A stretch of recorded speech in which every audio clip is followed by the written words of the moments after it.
YouTube. All right. What's up, YouTube? Okay.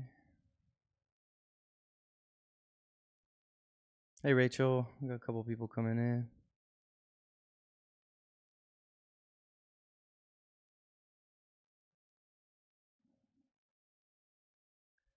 Okay. What's up, Rachel? Okay, we're live.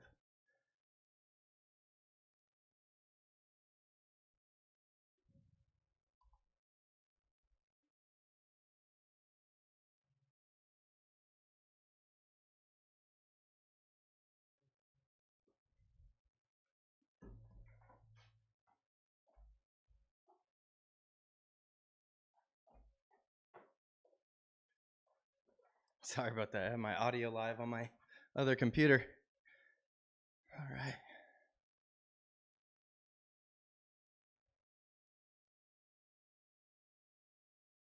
Okay.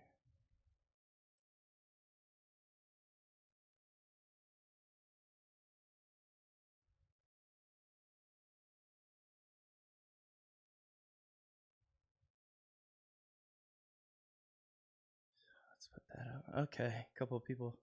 My audio's a little staticky. Is that on my on this IG feed here? Make sure that plugged in. How's that? Is that better? Is that any better?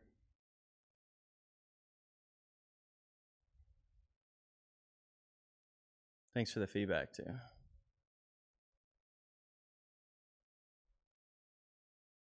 Let me get this audio right, and then I'll have Cyler request in. Okay, well, we might roll with it. Let's see. We're up on YouTube, so let's get that top right.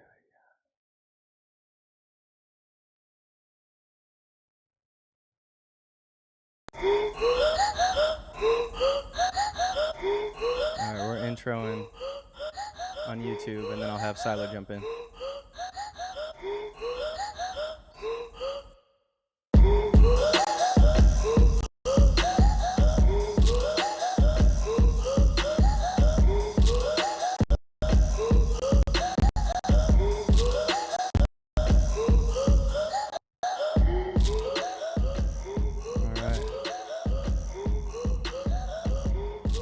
Cool, so we got a few people in here. Cool. So, Cyler, if you want to try to request here, so we got a special guest here. We'll see if we get him in. Let's try to get him in first before we intro him. Let me text him here.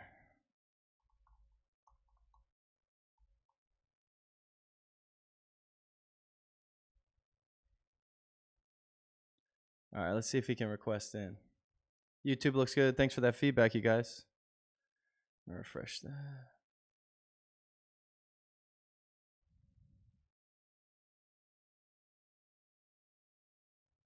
Okay, we're trying to go live with Cyler here. I gotta stop monitoring my audio. Oh, what's up, man? Let me see if I can get your audio into. It's a little bit crackly. Is it crackly? Is it still crackly? Oh no, now it's not. Okay, cool. How's your Wi-Fi? Is it pretty good? I think so. Yeah, I hope so. We're gonna find out. Yeah. Cool, man. I've never streamed video. Yeah, this looks good. I just had to stop monitoring myself because then I just keep hearing myself over and over. And that'll make you crazy. You start focusing on what I'm saying and not what's happening. Cool, man. Well, thanks for jumping in here. Yeah. So. Thanks for having me. Yes, of course. You are the Stuck in the Studio, presented by Made Good Company's first guest. All right. It's an honor. Yes, thank you. So, I was on a bit of a scramble. Sorry I was a little late there, but I think we got our technical difficulties worked out. What happened? Well, really, it's not that anything happened. It's that I'm trying to do too much on my own. And so you probably don't have the YouTube up, but you've seen the YouTube setup a little bit. But now that I have you, I'm streaming your audio. If somebody give me feedback on that YouTube audio too, make sure Cyler's audio is good. Let me know. It sounds good to me, but yeah, I'm still missing a few pieces to plug you directly into my computer. So I have like a boom mic you're feeding into. So then all of a sudden you have like 3 different mics trying to hear each other and a bunch of echoes. But oh, cool, we got good audio. So, but yeah, it's just me trying to do a lot. I got a few pieces of gear coming in, and it'll make this a little bit more doable. And then weren't you trying to pipe us into the YouTube too? Yes. So we are on the YouTube, and so actually I'm gonna throw your intro graphic up. Oh. So now your name is up and picture is up on the YouTube. So, but yeah, mute your audio on your computer though. Oh, I did. Oh, okay. Thank you. So yeah, now you should be up there. Cool, man. See it. All my graphics work. Is the graphic live yet? It's like there's a delay. There's like a 20, 30, might even be a minute delay on YouTube. So. Oh, really? Yeah. So it'll make you crazy if you try to. Yeah. Oh, you stole my photo. Yeah, not bad, right? I figured. So it just pipes in. So you just put a graphic on top of it, but it wouldn't pipe in our video.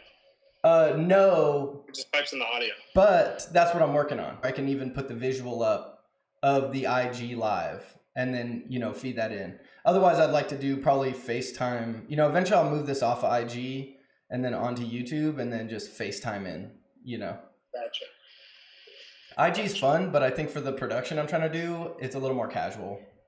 Right. Well, it's hard to probably take that to even like podcast. Well, and that's the trick is go to YouTube.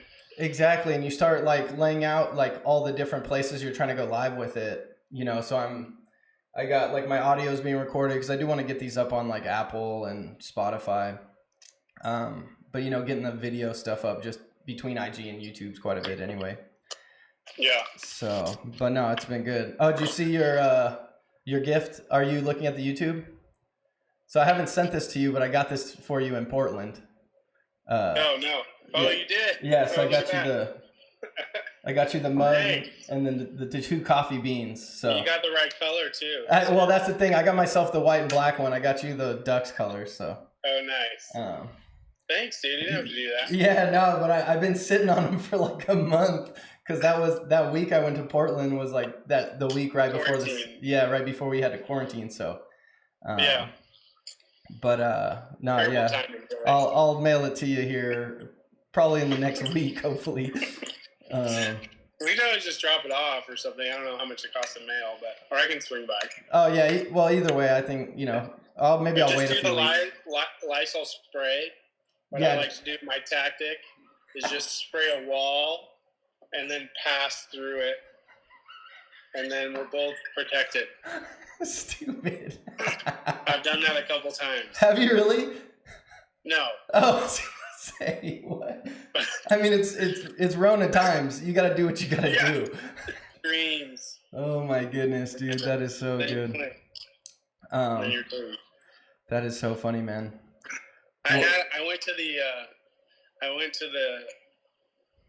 We actually went up into Carpenter Canyon out of Pahrump this weekend. Oh, nice. Which is pretty fun. If any people are looking, head up there. But it's a pretty good time. But we had to stop for gas. This is the first time I've had to go to the gas station since this whole thing happened. And I could just tell my wife in the front seat was just on edge. And I thought I was going to have to go through full surgical, to get but I just used a Lysol wipe and it was okay. Nice. Well, it does make you a little bit crazy. I mean, just even going into Lee's Liquor, I think was my most recent. But the whole time I was in there, the woman at the register was reminding people that it was a hoax and that it was all crazy. And I'm like, this woman is not being smart about things. There's no way. But Lee's Liquor was my most recent run. But besides that, I mean, we pretty much for 6 weeks have been able to manage not to really go anywhere. So that's good. Yeah. So, well, leading into that, what are your thoughts on that? Like, when do you think? Well, at least here in Vegas, do you think we'll get going again? Yeah, I mean, I think, I have to be careful a little bit. I mean, I think. Well, right. I don't want to. Yeah. No. I think. The governor's still tracking towards that date. I think you'll start to see some movement happen in May. Our CEO put out our company, but our CEO wrote an op-ed, and then we put out a 23-page kind of health plan on how the Wynn's going to come back online. And I think that was really well received across, the nation, quite frankly. Any business that gathers a large number of people together right. has reacted to it in some sense. So, that was great for us, but I think it's, there's not going to be a quick fix. It's not a V recovery, like Google might have or something like that. I think in my mind, but we are seeing a lot of interest. There's a lot of pent up demand for sure to get out of people's house and get there. And luckily, our biggest feeder market, California, you can drive here, right? So right. It's not like we're Hawaii. Right. And totally screwed in that sense. So, I think it'll be a slow roll, but hopefully in May we kind of start to open back up. And I mean, by we, I mean the whole city, right. Not necessarily Wynn, but, we start to open back up and, and demonstrate a level of safety precautions that people are comfortable with, and people get back to work, and, hopefully the demand, really follows. Yeah, it's been crazy. I mean, we had some incredible months, January, December, February, and then just, fell off a cliff, obviously. Right. So, it'll be interesting once all these unemployment benefits run out for the larger economy, and, whatever Congress is doing. But I think as long as we get back open and show people that it's safe, and we'll get some people coming back relatively quickly. I mean, luckily, Vegas naturally lends itself to risk takers, right? So exactly. Well, and we're such a service town. I mean, really, you do get the best of that when you come here, and I think even just the city as a whole will evolve the way it needs to. Yeah. Right. I think too, certainly like some parts of the business will be slower to come back, right? Entertainment, nightlife, but I think hotel, casino, certain shows. I mean, I think you'll start to see, maybe some more, more intimate type experiences, or maybe scale those up a little bit. Think like Airbnb experiences, but for just property, I think you'll start to see some of that. So I don't know. It'll be interesting to see what the city does, but I think everyone from what I hear, from what the company hears, I mean, obviously Wynn is taking it very, very seriously. I think the whole city does. Well, and I didn't mean to throw you into such a serious topic right away. Here, let me put you on the spot. Well, and I didn't even really intro you. Can I intro you? Yeah, sure. And I can say what you do and everything? Yeah. Okay, since you've already discussed where you work. Cyler, so you are the Vice President of Digital Marketing and E-commerce at the Wynn. Let me do my little read here. I pulled some snippets from LinkedIn. So Cyler is a top performing digital marketing leader with extensive experience. You don't have to read the whole thing. Oh, just let me get the first line. Okay. Sorry, does that put you on the spot? This is good though, because I think, to the casual person who's not like in the content world, social world, this might be be interesting Sure. because I think a lot of people might look at unless you work with you or someone who kind of does what you do, it's hard to have an understanding of what you're doing all the time. Sure. To someone who wouldn't have. So anyway, a top performing digital marketing leader with extensive experience in strategic planning and team building. I skipped some things. You're highly skilled in implementing comprehensive marketing strategies, leveraging digital and social media platforms and to ensure effective content development and distribution. And you've been recognized for directing innovative, relevant content experiences and mobile products ahead of evolving industry trends to exceed consumer needs and drive business growth. So, what does that all mean? I don't know. A lot of marketing speak, right? No, I mean, I think content video strategy has evolved. Probably, it's ever evolving, but I think it's probably come to light. Probably shortly after the proliferation of social, probably. So, since 2010, 11, 12. And so since then, it's some of that's just speaking to strategically thinking through all the different touch points of consumer omni-channel, right? And then the way I've always kind of thought about it, or I guess looked at it, is how, what's actually achievable, what's not just spray and pray, but literally what can the organization actually do, right? Because there's you read like a lot of trade publications, or you need to be all of a sudden on like 50 different channels and have like all these different assets and all these different resources, and some of that's unimaginable for some clients and businesses. So that's step one, is figuring out what you want to do, what's actually possible, and then kind of the forward-looking stuff is just, there's just a lot of wasted energy and effort and time. I think, even some of the stuff we did when we were R&R, VR is great for Vegas, but it's probably pretty terrible for a lot of other businesses. And you see a lot of things that get a lot of hype. And so just trying to assess what's hype versus what's going to be real and an actual trend. An example might be like episodic video 5-6 years ago, maybe longer if I remember my years, that, I started thinking through that, or people that really kind of grasped onto that and how to execute that. I think that's returning dividends now, right? Because everything's episodic in a certain sense. Right. But things like, especially around technology, AR, VR, even AR, I mean, it's a big deal now, but it's a lot of work outside of face filters. So it just depends on what you're trying to achieve. But, in general, it's trying to see what trends are coming out of the pipeline and more how people are using those platforms and channels. And then what makes sense for the business. So very nice. Resource.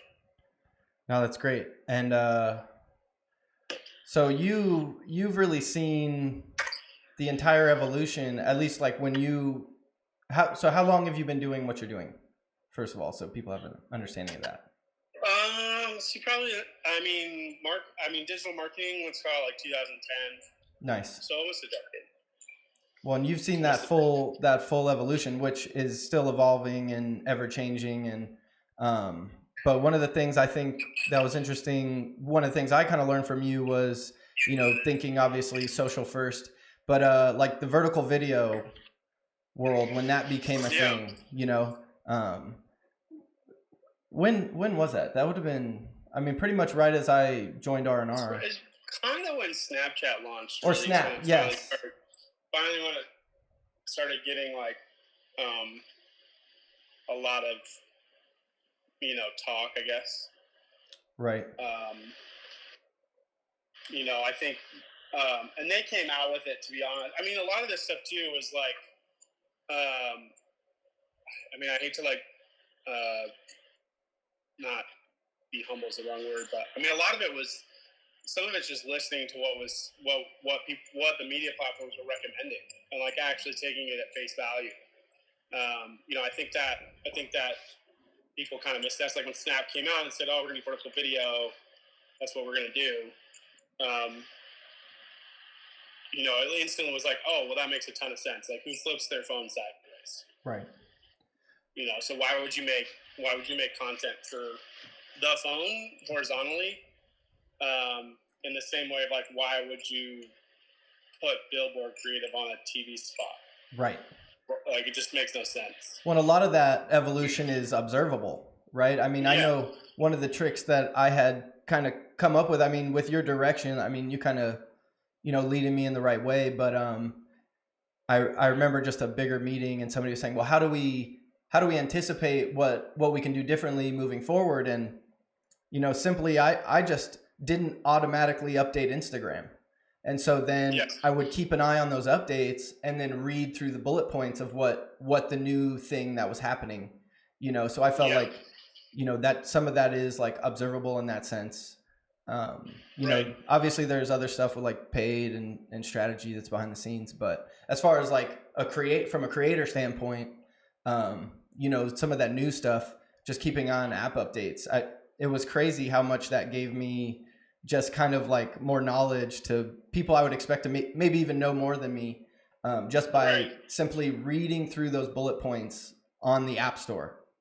Well, reading it, and also just I think I can't understate. I mean, it sounds so simple, but it's almost just like a time dedication thing. Whether if you don't feel comfortable posting content on your own channel, like I don't post a ton of content personally, right? In fact, I kind of stopped, to be honest. And part of that's just personal time. Well, yeah, you're busy getting that for other things, yeah. But or you're just in it for accounts for businesses or whatever. But part of it, whether it's setting up kind of like a Finsta or something that's, your non-regular handle or whatever, and just messing around with the platform, to be honest. Right. It's those updates and just like being in it and creating in it. And I think trying to be as native as possible.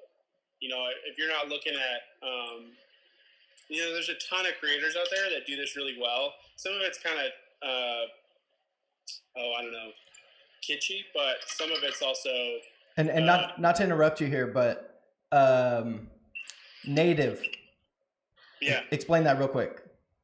What native is? Yeah, I mean I know, but for the crowd. Yeah, native is what's the actual definition? It basically just means like you're creating something for the platform that feels intuitive to the platform. Yeah, with the best practices that feels with the best practices. I think like, so for an example of something that is that way. So even today. Oh, sorry, we're having a little technical. Oh, sorry, it broke up there. Are you back? Yeah, what were you saying? You said even today? No, that's okay. Even today, so people might get vertical video right, for example. Okay, well, that's more native. But taking it a step further is basically creating the whole thing in Instagram. Using the text overlays in stories and not trying to put your own title graphics on top of it. So some of it just depends on the level of UGC or user-generated content-ish you want it to fill, or how produced you want the piece to fill. But, that'd be an example of native that I think even people still aren't getting at the level they should. Right. But yeah. Well, and now, I mean, we talk about this a lot, but just for kind of people who are listening, what is the expectation now? I mean, we went from, vertical produced video, like the Driftwood type stuff, I mean, shoot. Yeah. That kind of really, I mean, it was like 2016 or 17, I think 17, maybe he was really starting to do that. Like, where do you think that is now, production wise? I think it's a personal brand thing. And then I think, right, you build your own rules and you break them. So if you're like Chanel, your stuff should probably feel pretty produced. Right. With the idea though that occasionally you're going to break that, and that'll give you, you know, 4 extra turns or whatever, right? Because it'll feel different. If you're some other brand that is in, I mean, basically non-luxury brands or non-aspirational brands, I would probably be like 90% native plus. Right. I mean, using as much user-generated content as possible, as little graphically produced pieces as possible, and go that way. Right. But it kind of depends on if you're a luxury brand, if you're not, if you're. I hate you use the word lifestyle because I think lifestyle brands really are only like brands that you put on your body. Right. So I mean, if you're a detergent, it's not going to work. But well, you could put, you know, if you're detergent on your body, I guess. I don't know. Yeah, right. I shouldn't have used that example. Since we're all injecting it. Stupid. I think you know. So there's some like if this then or this or that right. type scenarios for it. But yeah, I mean, if you're non-luxury and if you're kind of a frequent purchase product, so like Starbucks, right? You purchase that every day. A car you purchase once every 5 years, right? So sometimes the frequency in the product purchase cycle matters. And then how many people engage with it on a daily basis. So if you have a lot of UGC as a brand, like leverage all that. If you don't, or as a person, brand could be product or influencer, or creator, person, whatever that is. If you don't, then you know you're probably gonna have to lean on some more produced stuff, or create stories and strategies around pulling stuff out of your community. Right. You know, so a lot of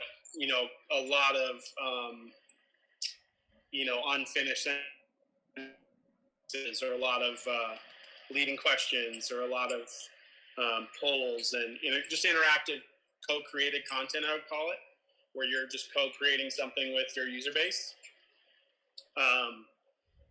So that's an example. But I think there's no right or wrong thing blanketly. It's just kind of what your product and then what your positioning is. Right. No, exactly. No, that's great. So. And if you're, to tie to that, if you're a creator, that's something you're following. I was just gonna. Okay, yeah, right? I was just gonna ask you that. Yeah, you have to, and you're trying to get. You can't be so selective with clients, right? You want to show a wide swath of work. So, have that as a bucket. So like managers, especially in industries, which I think is kind of dumb, but you'll see this a lot. Okay, I work in the travel industry, so what kind of travel work have you done? Versus like, so you do need to check all those buckets off. So if you're a creator and you want to work for a variety of different things, let's call it packaged good, restaurant, hotel, all the different verticals that you think you have the opportunity to get some business with. So that would be one layer. And then under that would be the types of content. So here's a user-generated piece. Here's a highly produced piece. Here's an interactive content, like a poll or something like that.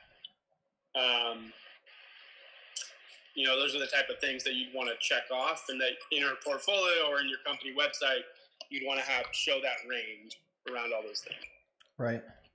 Well, and imagine, I know we talk about it a lot, and that's what I was going to lead into, like what your advice would be for like either a young creator or somebody trying to like get into either social media or digital creative of some type. But for you at a property like Wynn, you kind of need to see it all from someone you would hire. Yeah, well, because we have it all, right? That's, we have entertainment, restaurants, retail, hotel. So, Vegas resorts are a little bit different than even like Marriott's, or more like Disney, to a certain extent, or cruise lines. But I think in terms of creative and what's kind of underneath the house. But yeah, for my side, as far as like what's valuable, I look for people with range for sure. And then I think, you know, range within pieces, range within their whole portfolio is really important. How quickly can you communicate a thought? People say like story, and I think that's probably actually like too long for a content piece, especially like short form stuff. Right. You know, like what feeling or what kind of instant takeaway are you trying to get people to grasp in a piece? Because in a feed environment where people are going like this, you know, and going super fast, to expect to communicate a whole story, unless we're all, I don't know, Ernest Hemingway and can communicate stories in like 3 words, you know, it's probably a bit unrealistic. So how quickly can you communicate things? How do you construct a story so that we used to have this really good graph. I don't have it, but it was actually from Facebook, now that I think about it. And it was like traditional storytelling, and you could, let me see if I can draw for your screen. You could see like basically the plot point. If you watch a 30-second commercial, the plot like resolution happens way at the end. It almost happens at the end. Right. It happens with the end card, or at the very end there's some type of reveal, versus like the way people watch social, which is, you know, at the beginning, right, start, end, you know, and they're gone within a second or two. Right. So you have to now construct your story so that you get at least some type of thought or takeaway in the first second or two, and then yeah, tell a larger story. But anyone sticking around to see it is kind of just gravy. Right. So that leads me to something I was going to ask you too. Is what? Well, 2 questions. So we're 30 minutes in. Do you still have a few minutes? Yeah. Okay. Yeah. So what do you think the tolerance is now for that? I mean, a few years ago, you know, it was 3. I mean, there's still the best practices with like Facebook and all that, but what do you think the tolerance is for a little bit longer content or shorter content? And then off of that, where is that going, do you think? Yeah, I mean, the tolerance has probably always been small. Right. You were just forced to watch it in a commercial environment. Right. You know, but I mean, even like everyone now like points to phones, so a commercial comes on and I just look at my phone. Right. But I think that was already occurring prior, right? I'm going to go get up and do something in the kitchen or whatever. Right. So I think the tolerance has always been pretty low. I will say with disruptive content, right? So in that sense, I would, you know, veer towards short, and link people to something else for the longer take if they want to do that. Or do another piece of content within the platform or whatever, whether you're linking back to your own feed or this, that, and the other. I think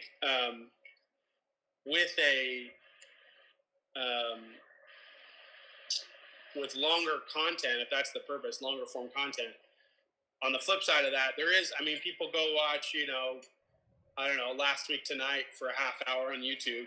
Right. You know, so some of it does kind of depend on the content.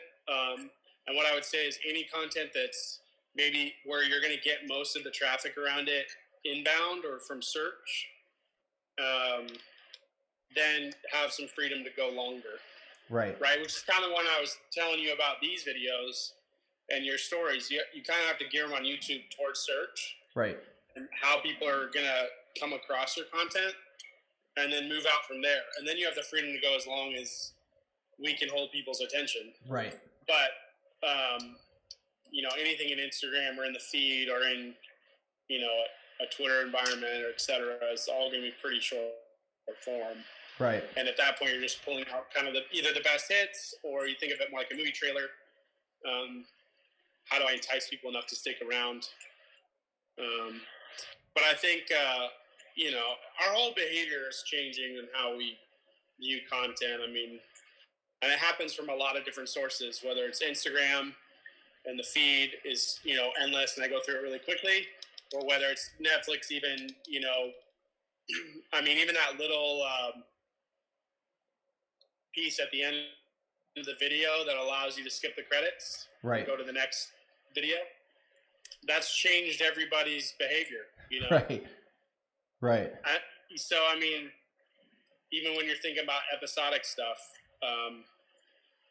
you have to keep that in mind. So, Right. but No, that's great. And I asked, just observably, even, and I watch a lot of comedians on YouTube, and I've heard them talk a lot. And these new Netflix, there's a ton of specials or whatever, but their conversation is based around like, they're doing these 45-minute, hour-long specials. People are done at 20, and that's right. on Netflix. So even just looking Yep. at it, you see more vertical videos lengthening out, telling a little bit longer stories, like you said. The post feed, and you can click into IGTV. But then all of a sudden, like Netflix and these shows are like condensing. So it's interesting. It's crazy too. It's condensing, but it's also I think the next wave, this is like kind of, I don't know, existential is the wrong word, but super future, although it's kind of happening a little bit. It's just not being talked about yet, and that's the editing post release. It used to be as like creator, like I release something, I edit, I release something, it's now published. Right. Right. But now a lot of content's being edited post, either re-released, or it's being edited again post-release, or it's, so an example would be like on Netflix, like Arrested Development, whatever that last season was, or the second to last season, it was like they told that whole story out of order. Right. Right. It was like flashbacks and all this kind of stuff. Right. And I guess the season kind of tanked. So they went back. They didn't tell anybody about this, but before the release of the new season, so this is a few years ago now, they went back and recut that season, the previous season, so that it was in chronological order. Oh, wow. So that more people would stick with it, so it would roll into their next season, because everybody was just watching through it. Right. So like, and then Kanye did that same thing with Pablo right. track. Remember, he right. kept like remaking it. Right. So it's happening a lot in music now, and I think you'll start to see this a lot in esports and gaming, to be honest, like Fortnite. But people are going back and content is just like constantly fluid. Right. So now we're into like some theoretical stuff, but I think I think that's a next wave of stuff. Is like how are you creating content to like such a modular in such a modular way that it can just be used in an evergreen fashion for perpetuity in some sense, or significantly longer than what it's been used prior, because that's how you get the most money out of it. Right. No, that's great.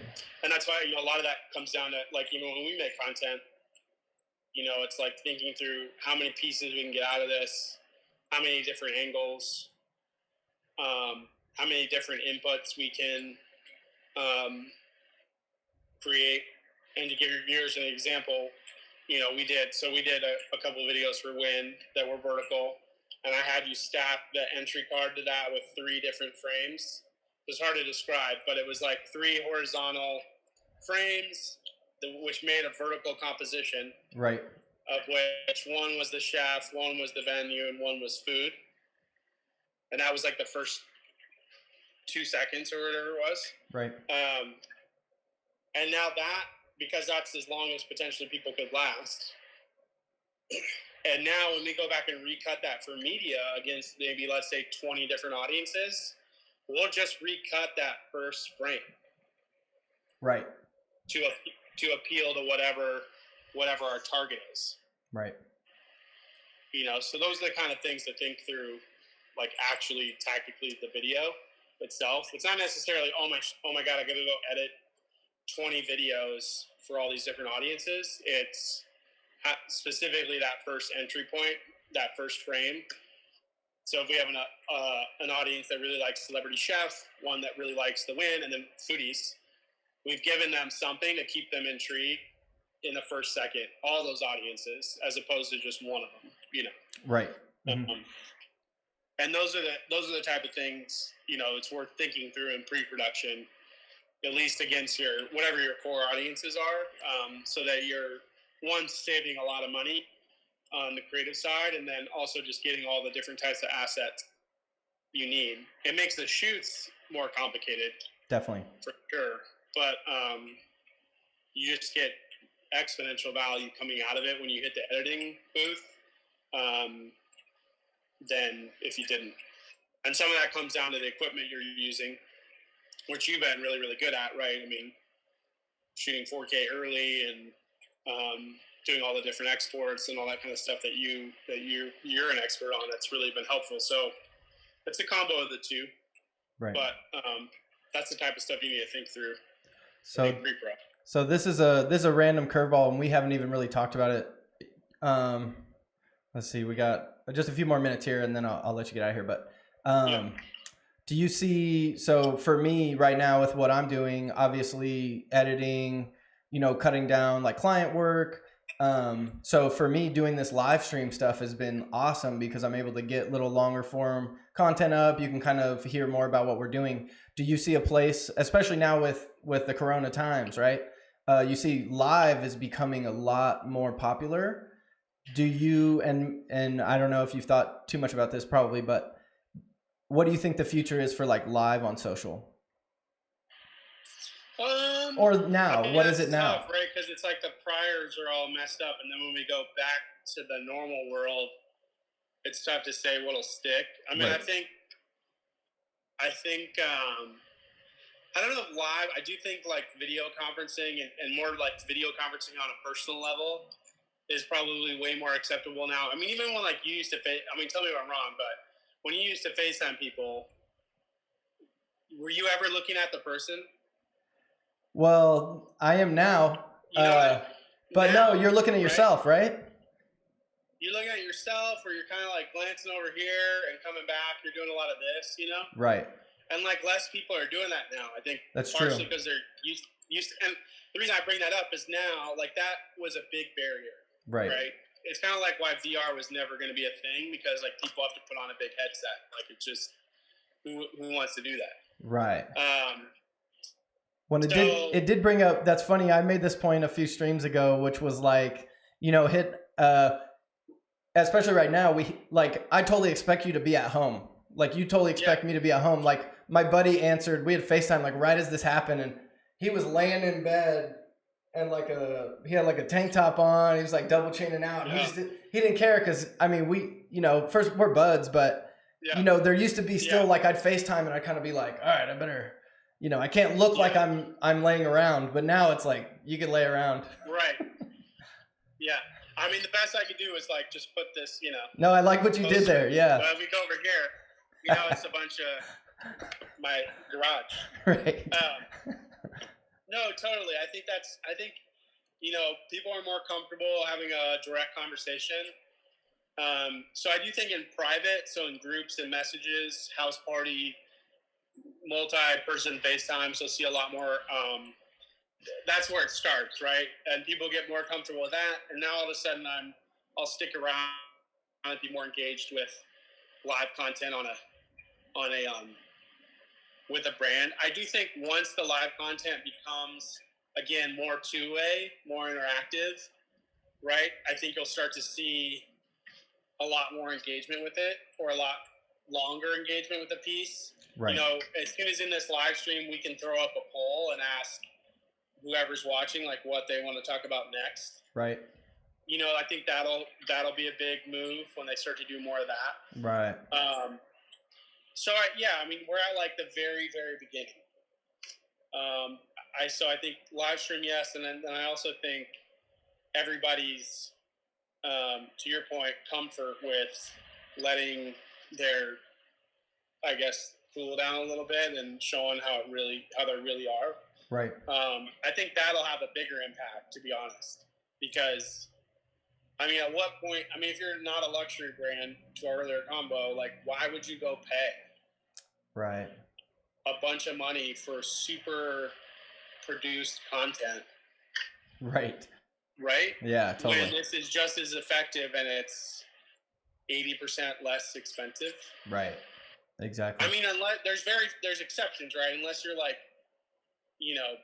a movie and you're making a trailer, or it's your, Disney or some of those media content brands. But otherwise, I don't know how you could continue to justify these high produced costs. Right. long term. Right. I think that's going to be the biggest.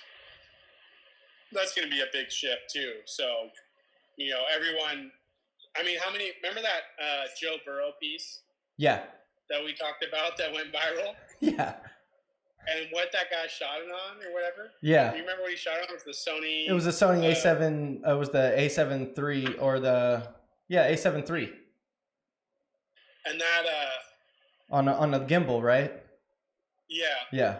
And that was went viral, and everyone was like, "Oh my God, what was this shot on?" Well, and it was a red camera or something. I went through that, and I was just "No, I just rack focused the background." I mean, it was like. Yeah, he had really nice bokeh in the out of focus, soft focus, and which that's what when you had sent me that, for me, I'm like, well, he just followed the dude with a gimbal. Yeah. But it's one of those things too. It's like the moment was so huge too. I think, right? It's that combo too. But yeah, I remember you had sent me that, and you were like, and I was almost like, yeah, this is a nice shot. I mean, the moment wasn't that big though. It was him on senior night running out to his parents, if I remember. Yeah, that's true. It wasn't like the last. I mean, it was Joe Burrow, but it wasn't like the championship game. It wasn't. Right. It was like senior night against a crappy opponent, if I remember. Right. Well, and what I would say is, it was a nice. The lens is what really made that such a beautiful shot. Having those low number f-stops really gives that depth of field. I think too. I mean, I see your little bot or whoever that is. Oh yeah. I don't know if ad agencies will take a hit. I think they'll just have to. They'll take a hit if they don't change their output. Right. Right. I mean, I do think there's a ton of Jason. I've told you this, but Jason Stein, who I used to follow a lot. Right. Who founded 24/7 Laundry Service, and he's then sold it, and he's kind of out of ad agency game. I mean, he even said, even just for Jordan, he was like, we did all these incredible stories for Jordan, and at the end of the day, towards the end of it, before I got out, he's like, people just wanted to see the shoe. Right. They just want to see the shoe and some unique angles, but there's certainly that mid funnel, that storytelling layer, but it's less and less of the pie for sure. Right. So I think, if agencies and if everyone if you skate to where the puck's going, you'll be okay. Right. If you continue to try and get margin out of what you're currently doing, it's accelerating at a pace that in a few years, maybe that's not feasible.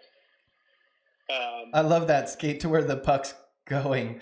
That's what it is. It's just like a floating, we're all chasing. I mean, everybody either applies old paradigms or where they, to the current paradigms, or they're always just we're always just putting our frame of reference instead of rethinking, to your point, when you talk about live and what are the implications, what are the second and third order effects of everybody being stuck at home and live streaming now?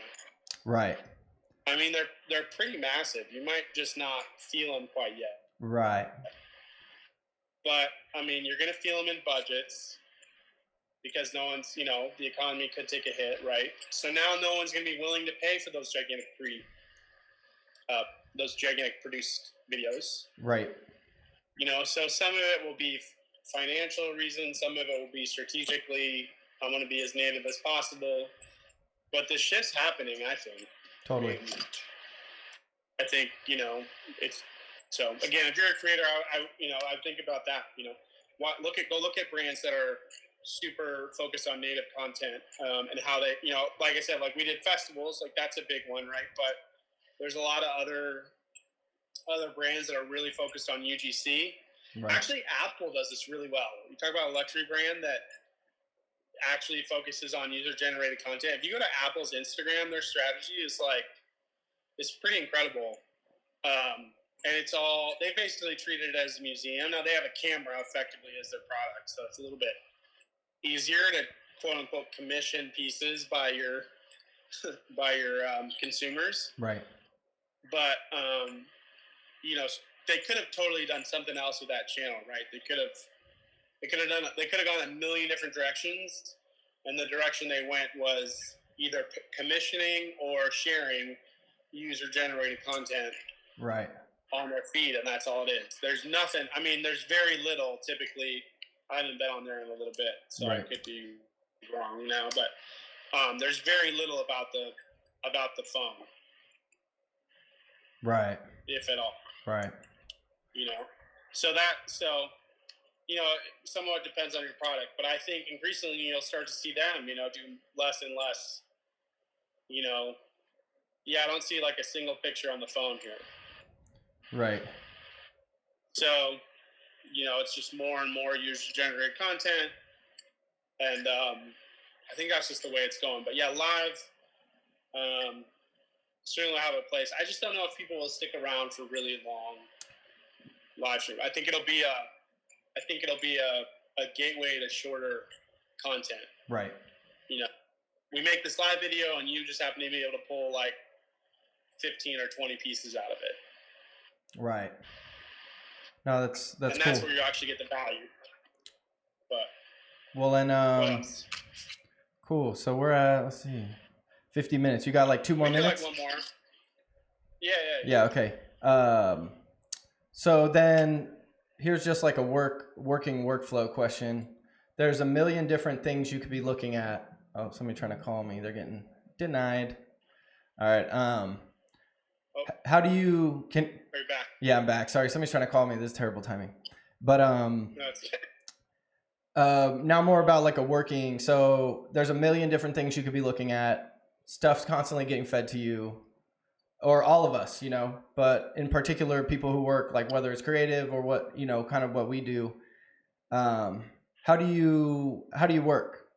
I know that's a broad, but how do you stay either on task or focused or, for me, it's tough. Like I get in the studio, obviously I sit and edit, but like, YouTube and all these other podcasts, all these other distractions. Do you have like a go-to routine for something like that?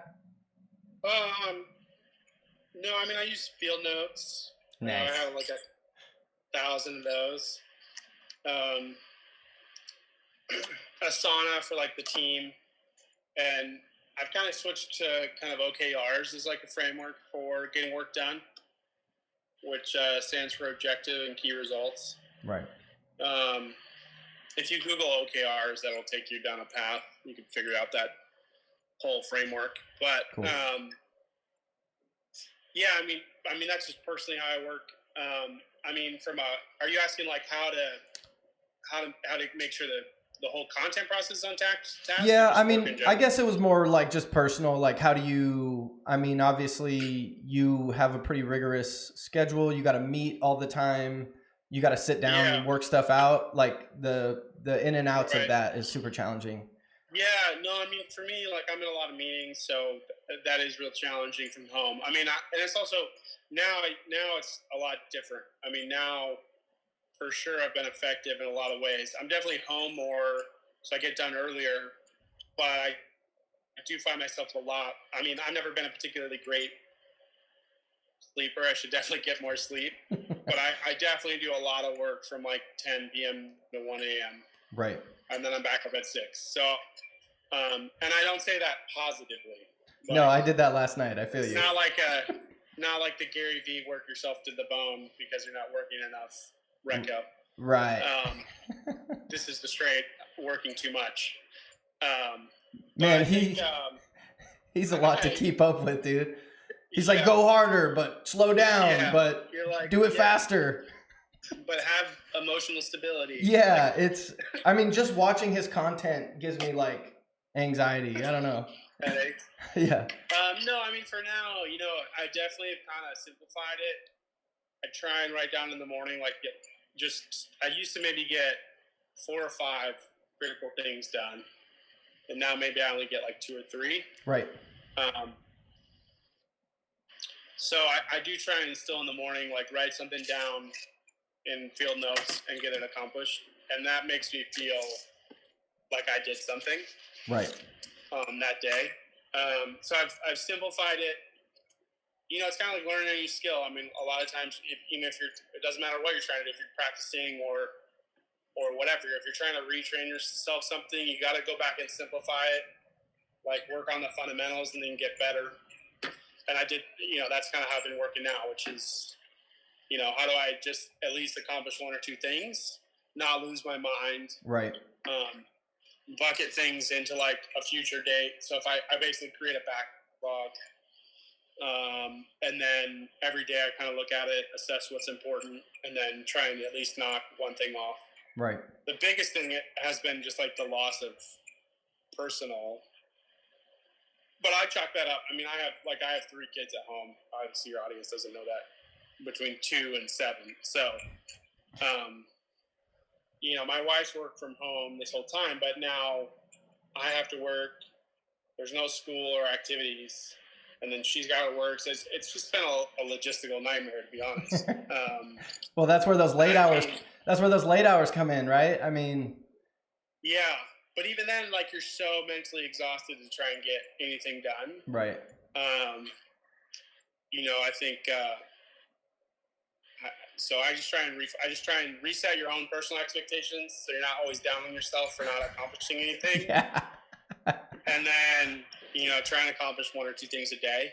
Right. And also try and communicate it to whoever you're working with, partners or otherwise. Re-communicate those timelines, because I definitely got bit by that too. I would still think my output's the same. Right. And so as I'm talking to other people, yeah, you can expect this from me at this date. And I'll be honest, a couple times I definitely missed those dates up front. And then I had to reassess and be like, oh shit, I can't make those timelines anymore. Right. So I got to add a couple days to everything. Right. And just kind of reset expectations. And the lucky thing about this whole thing is that everybody's going through the same thing. Right, exactly. I mean, even when you compare it to other big, either natural disasters or, historical moments like this, I mean, Katrina was so bad, right? But if you weren't in New Orleans, like, you're not necessarily weren't totally relating to like what they were going through. Right. But now the whole world's going through this pretty much. So, there's definitely everyone is understanding each other. I think having a lot more empathy all the way around for what everyone's going through. But exactly. Yeah. No, totally. So I don't know, that's kind of my answer. However you do it, just simplify it and elongate the timeline, and then be comfortable with that. It's funny you said that. I was just watching a video. I'm not even gonna be able to cite the source. I'm not even gonna try. But it was a poll of like billionaires, like whoever it was sat down with billionaires, and I forget what the other group was, but the number one advice that they had was to simplify. Right. Yeah. Like, I know I run into that in the mornings. I'll make a huge list, and then it's like, I keep writing the next day on it. I'll do like Monday. I mean, last week, literally, I did Monday, and then it became Tuesday, Wednesday, Thursday, Friday, Saturday, Sunday. And I finally got through it, but it took 7 days. I mean, I do use like bullet journaling. I've always used that. Right. But, but that's more to. Oh. Well, looks like we lost Cyler here. Let's see if we can't. I'm going to try to jump back in. YouTube crowd's still here. Looks like we lost the IG, but I'm going to just jump back.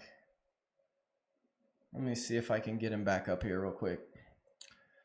Well, if you're watching on YouTube, hopefully the audio's great and you're able to listen to. I wanted to focus on the conversation. So let me get it live again. I'm going to try to get him back in for one more. Oh, what's up, Cyler? Let me, if you have another moment, if you want to jump back in, I got just one more thing. I think that dumped on my end. Sorry about that. All right, we're getting him back in. See if we can get our IG crowd back in here too. But, oh, nice. Sorry. Was that me? So don't expect that much of yourself. Yeah, that was you. Yeah. I think that was Instagram though. I think so. Well, and you know what? It's because I'm just about at an hour, and I noticed my 50-minute and over streams, they starts choking once you get to like 45 or something. So actually, our feed stayed pretty strong. It didn't glitch out, and then oh, we have a bad echo. All right. Let me see. Is it still like that, people? Sorry. Well, we'll get these technicalities figured out. Well, the next one I want to do. Do you hear the echo, Cyler? Okay, the next one I want to do with you, maybe it'll be like a month down the road or something, a meme review. So I'm gathering like fun and interesting memes, and then we'll pull them up and review them. And like I said, I'll have the text set up so we can throw them up on YouTube, and like the viewers can interact and see them too. And for our IG listeners, this whole stream has been on YouTube. It's linked in the bio, and there's some fun graphics and stuff. But last thing, dude, before I let you go, and I appreciate you jumping in. Can you still hear me okay? So we did a couple like poll questions on, I guess they're not poll questions, but like, these are just kind of quick. Don't think about them too much. Just like give me what your experience was. So the quick one for the crowd, I can't see my answers here on the screen from the audience, but I'll reshare them all once we get done. So the quick question, is it time to reopen the country? Doctor's orders. Okay, perfect. Yeah, mine was yes with precaution or no way. And let me see. Can I see my results? I think I said yes with precaution, but that's just because. Yeah, well, that was doctor's orders with me. Of course. No, that's great. So, what item have you been trying to purchase during quarantine but can't get a hold of? Oh Jesus! Eggs, bread. I had luckily.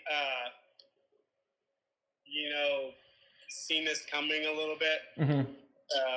Just, from our own experience in Macau and some other things. Well, you're a VP. I mean, you get insight. So, you know what I mean? No, I mean, I didn't know. We didn't know. Honestly, we didn't know we were shutting down until like 24 hours out. Right. I mean. Yeah, it did happen that quick for everybody. That was what was crazy about it. But I, was like, I'm just going to go get that stuff. So I did not get pallets of water because I thought that was dumb. But, I did like stock up on stuff that I was going to use anyways, like toilet paper and paper towels and all that stuff. So we feel pretty good in all the disposable stuff. But now the reoccurring items, like to get eggs and milk and bread, is like an act of God we've had. Right. What's an interesting one? So my answer to that, I tried to cancel my gym membership. 24-hour fitness wouldn't do it, but I was just like, all right, I've been wanting to build a rack in my garage anyway. So I'm like, all right, now's the time, right? Dude, you cannot buy fitness equipment anywhere. It's crazy. And it's funny. I thought, I hadn't talked to anybody about that experience. Well, there's YouTube videos popping up on how to like make your own cement weights and like, wood built racks. So that might be my next step, just to buy up the wood and try to figure that out. But so next question. So that shipping cost must be terrible. Oh, dude, that's the problem with it anyway. Is now that I've researched and have an understanding what that extra cost is, I want to buy it local anyway. You know what I mean? Yeah. So let's see. What was the next question? These were just kind of some random ones to interact with. So this is a funny one. I don't know. If you don't have one for this, it's fine. What monthly bills have you suspended, canceled, or renegotiated? Mine was my 24-hour fitness membership. So what bills? Yeah, what monthly? For sure, I'm gonna get Verizon. Oh yeah, definitely. I mean, we put Lifetime on hold, but they kind of closed, So, right. For sure, the gym membership. Mm-hmm. That's and then school. We have preschool. Right. So those were the two big ones. Okay. But otherwise, we didn't have too much out. We were already pretty dialed in. Right. No, that's good. And so just two more questions. So piece of content or something you have watched or read or something you've done as far as like content or reading wise, that something you would not have done if you didn't have you don't have a ton of extra time, but just being at home. So piece of content that I got, that I watched that I wouldn't have? Yeah, or new interest or anything along those lines. Something that is totally new because of this instance. Well, I'll have two, because one's really driven by the wife, but American Idol, I never watched that. but now we're watching that again. Okay, nice. So that's kind of random. I don't know. I'm definitely on Twitter a lot more than I used to be, and I would say a few more. Like, I mean, I just never really watched. I only watched a couple like fiction shows. Right. I mean, maybe a couple HBO shows, but like I watched Ozark. I'd never seen that show before on Netflix. But definitely some more like Netflix longer form stuff. Right. But it's still all pretty much background. Nice. But yeah, nothing too crazy with that one. Yeah. I already consumed a lot of content anyway, so. Well, right. You're pretty consistent anyway, right? I'm the same way. My little guilty pleasures. I've been watching airplanes land on YouTube. Okay, that's guilty. Yeah, and that's some underground. And paramotoring. Okay. That's super I haven't interesting. gone that far. I've been watching a lot of like home improvement stuff, Oh, nice, yeah.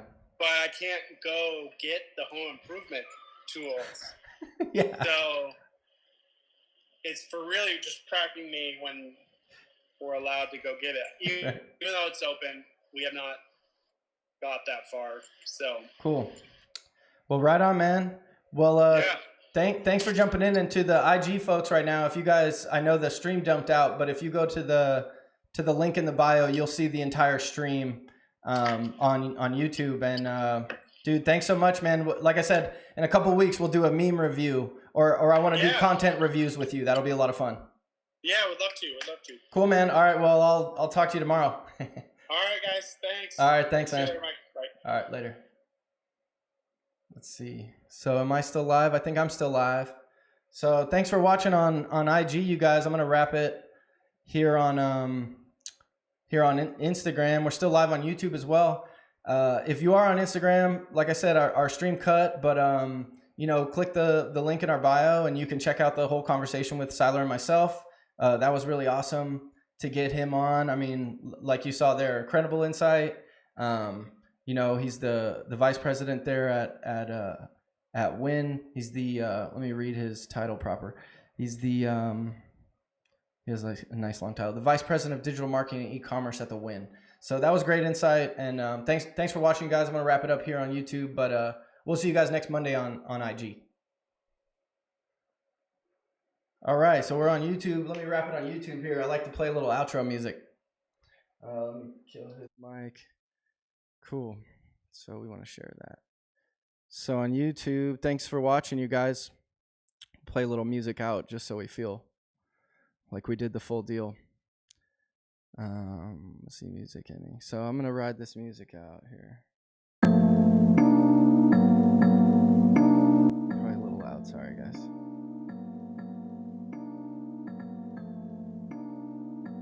Just a little epidemic track here. Well, so on YouTube, thanks for tuning in, you guys. We're live every Monday on IG and here on YouTube. I think next week we might get another guest, and thanks for tuning in, and we'll see you next Monday.